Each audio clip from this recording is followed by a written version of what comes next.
Bienvenidos queridos oyentes del Colegio Superior de Occidente al podcast sobre realismo mágico. Hoy vamos a hablar un poco sobre el realismo mágico con nuestros expertos en el tema. Empezaremos con Sebastián, quien nos contará un poco sobre qué es el realismo mágico. Entonces, bienvenido Sebastián, cuéntanos un poco sobre qué es este tema del realismo mágico. Buenas, gracias primero que todo por invitarme a esta charla contigo y con mis otros dos compañeros que están acá. Les voy a dar una pequeña introducción para que sepan o por lo menos tengan una introducción de qué es el realismo mágico. El realismo mágico es un movimiento literario pictórico, o sea, libros, escritos, pinturas o imágenes de mediados del siglo XX. Y este se puede definir como la preocupación estilística y el interés de mostrar algo irreal, algo mágico, algo surrealista en algo cotidiano, en algo común, o sea, trata o expresa cosas irreales en nuestro día a día. Como por poner un ejemplo para que entiendan de a poco, es como si yo en estos momentos estuviera teniendo una charla con el sol y este me contestara. Para nosotros eso nunca va a pasar, porque si el sol no puede hablar, pero en estos libros, para los personajes, para las personas o para el que se esté hablando, esto es normal y pasa día a día. Esto es el realismo mágico. A continuación mi compañero Julio les va a presentar el porqué y cómo surgió este movimiento. Muchas gracias Sebastián, muchas gracias también por la invitación. Ya como les mencionaron, yo les voy a decir más o menos un pequeño resumen de cómo es el origen del realismo. Si nos vamos a la parte histórica, este nace a mediados del siglo XIX y a inicios del siglo XX. Este se da en la época del romanticismo, en el cual se intentaban implementar muchas maneras de acortejar a las mujeres, ya como el clásico piropo que nosotros conocemos de que yo por ti te bajaría la luna y las estrellas. Acá nos estamos refiriendo a cosas irrealistas, las cuales intentaban ir más allá de la perspectiva que se tenía en ese entonces, intentando realizar cosas más creativas y más llamativas para las personas. También se dieron grandes cambios en la literatura que se tenía en ese entonces, haciendo que ya se empezaran a tomar en cuenta diferentes cosas, como los mitos y leyendas que nosotros tenemos, historias medievales como dragones, espíritus, seres malignos. Todo eso se intentaba basar en algo o incluso la mayoría eran inventadas. Bueno, a continuación les dejaré más o menos ahí para que puedan entender bien cuáles son las características de este mismo con mi compañera Ismi. Buenos días, primero muchas gracias por la invitación y sobre lo que más caracteriza este realismo mágico pues es que habla, o sea, se basa en lo realista, en todo nuestro mundo real, pero también se meten pequeñas cosas mágicas, pero son normales, como normal. Por ejemplo, también, como decía mi compañero Sebastián, los personajes no muestran extrañeza ni nada, es como lo más normal del mundo que, por ejemplo, un sol le hable a uno. Eso es como una de las dos características más notables del realismo mágico. Y también otra característica podría ser que rompe la línea temporal. ¿Qué quiero decir con esto? Que por ejemplo está hablando del presente, de algo del presente que está pasando, y en un momento se acordó del futuro, de algo del pasado, perdón, y está recordando algo y de un momento a otro vuelve al presente, y eso sería como lo más característico que tendría. Y pues ya les pasaría a nuestra presentadora. Listo chicos, muchas gracias por las intervenciones que hemos escuchado. Me parece muy interesante todo lo que hemos visto, y más que toda esta característica del realismo mágico, que nos dice que los personajes o sea, toman como de lo más normal el hecho que Sí, el hecho de que pasen cosas que son extrañas para nosotros, pero que para ellos dentro de su realidad es normal, ¿sí? Entonces eso me parece súper interesante el realismo mágico. Pero digamos que yo les vengo a contar un poquito sobre un término que se acuñó para el realismo mágico aquí en Latinoamérica, que es lo real maravilloso. Bueno, este término de lo real maravilloso surgió en 1949, 2 años después de que Arturo Uslar Pietri acuñara el término de realismo mágico para la literatura de Europa. Alejo Carpentier, un cubano, él fue el que introdujo esta noción de lo real maravilloso, pues para definir y para darle como una personalidad propia a la literatura que estaba surgiendo aquí en Latinoamérica. Es muy interesante también mirar que nosotros como Latinoamérica siempre habíamos tenido, y siempre estos movimientos literarios llegaban tarde gracias a que pues nosotros, por decirlo así, empezamos un poquito tarde en estas cuestiones de los movimientos de las revoluciones, ya que pues todo llegaba a influencia de Europa.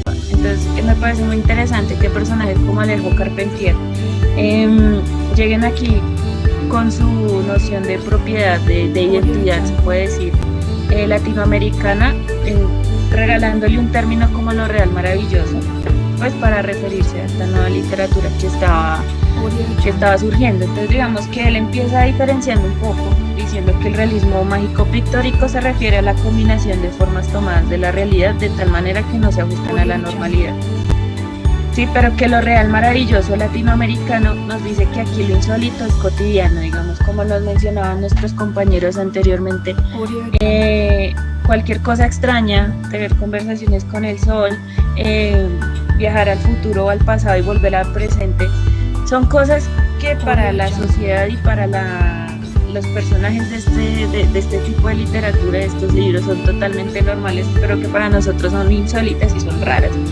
Y eso es lo más interesante. Entonces aquí en Latinoamérica se le llama eso lo real maravilloso, ¿sí? Entonces digamos que este autor Alejo Carpentier lo que quería era eso, darle una identidad propia a través de este término de lo real maravilloso. Y digamos que es muy interesante cómo se acuña ese término aquí en Latinoamérica, y es como ver, por ejemplo, con Gabriel García Márquez, que él toma muchas cosas de su realidad colombiana para mostrarlo de manera mágica, de manera distinta, pero que nosotros como colombianos, si leemos eso, vamos a reconocer de qué situación se está hablando. Entonces eso es muy interesante dentro de este movimiento del realismo mágico, lo real maravilloso. Bueno, entonces aquí les quiero compartirles como un fragmento de lo que nos decía Carpentier sobre pues, esta realidad y esta manera de buscar como un vocabulario que le permitiese a Latinoamérica identificarse y expresar esta realidad insólita, ¿sí? Entonces nos dice: y maravillados por lo visto se encuentran los conquistadores con un problema que vamos a confrontar nosotros, los escritores de América, muchos siglos más tarde, y es la búsqueda del vocabulario para traducir aquello. Yo encuentro que hay algo más hermosamente dramático, casi trágico, en una frase de Hernán Cortés que escribe en sus cartas de relación dirigidas a Carlos V. Por no saber poner los nombres a estas cosas no los expresa, y dice de la cultura indígena. No hay lengua humana que sepa explicar las grandezas y particularidades de ella. Luego, para interpretar este nuevo mundo, hacía falta un vocabulario nuevo al hombre, pero además porque sin el uno no existe el otro, una óptica nueva. Entonces aquí nos habla un poco de esta cuestión del vocabulario y de las maneras de darle como una identidad propia a lo que las personas ajenas a nuestra cultura latinoamericana no supieron nunca cómo nombrar. ¿Listo? Entonces eso es como un poco lo que yo quería contarles sobre lo real maravilloso, y pues a partir de esto surge algo muy interesante, que es estas diferencias entre el realismo mágico y lo real maravilloso, que nos lo va a contar nuestra compañera Laura. Así que Laura, bienvenida. Buenos días, muchas gracias por la invitación. De este debate más que todo nace contraposición entre los términos propuestos por los ambos autores. A lo largo de este debate se cuestiona si el concepto del realismo mágico es equivalente a lo real maravilloso. Una investigadora llamada Alicia Llanera, en uno de sus ensayos titulado Un balance crítico, la polémica del realismo mágico y lo real maravilloso americano, sostiene que existe más de una diferencia, ya que en el realismo mágico se predomina una perspectiva fenomenológica que habla sobre la realidad plural, mientras que en lo real maravilloso se predomina una perspectiva ontológica que es la reflexión sobre el ser inscrito en la realidad plural. Dado que ambos conceptos comparten sus mismos intereses por la presentación de dicha realidad, la autora comprende la razón por la que algunos críticos propuestos deciden reunir ambos términos en una expresión sintética entre el realismo maravilloso y el realismo mágico maravilloso. Gracias. Entonces, Laura, muchísimas gracias, y este debate es muy interesante, pues porque, como nos dice Laura, pues realmente son términos muy similares, pero que le dan identidad y una identidad distinta a los lugares donde se da este movimiento literal. Bueno, ya para ir finalizando, me parece muy interesante tocar este tema, ya que hablamos de las diferencias de continentes, de países, hablar de los diferentes autores y obras que se dan dentro del realismo mágico y lo real maravilloso. Entonces, para esto nuestro compañero Gilan nos va a contar un poco sobre los autores y las obras. Entonces, bienvenido, Gilan. Muchas gracias por haberme invitado a hablar de ese tema tan importante con ustedes. Entonces, quiero empezar hablando de Arturo Uslar Pietri con su obra La lluvia, que este cuento fue publicado en 1935 y este sería como el antecedente más antiguo que se tiene. También tenemos a Jorge Luis Borges con su obra Ficciones en el año 1941, a Miguel Ángel Asturias con El señor presidente en el año 1946 y con su otra obra Hombres de maíz en el año 1949. También tenemos a Julio Cortázar con otra obra El bestiario en el año 1951 y una obra de Juan Rulfo que también es muy importante, es Pedro Páramo, otra obra que básicamente es como la que todos conocemos y es como el mayor exponente de este tema, y es de Gabriel García Márquez con 100 años de soledad, que fue publicada en el año 1967, y otra también que es Crónica de una muerte anunciada, que fue publicada en el año 1981. Y ya para finalizar tenemos a Laura Esquivel con su obra Como agua para chocolate en el año 1989. Listo, Gilan, muchísimas gracias por compartirnos las obras y los autores del realismo mágico y lo real maravilloso. Dentro de esto, y ya como para ir finalizando nuestro programa del día de hoy, es muy importante resaltar de estas dos obras de García Márquez que son constantes saltos del presente al pasado y del presente al futuro,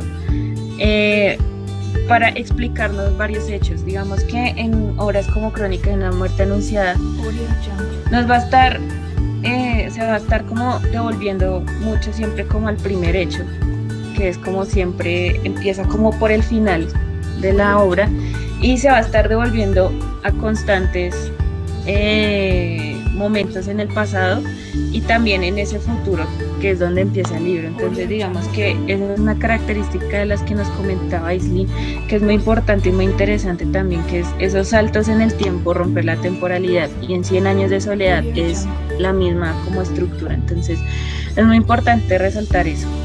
Entonces, bueno, queridos oyentes, muchísimas gracias por estar aquí escuchando nuestro programa del día de hoy sobre el realismo mágico. Muchas gracias a nuestros expertos del tema que nos vinieron a contar un poco de esto.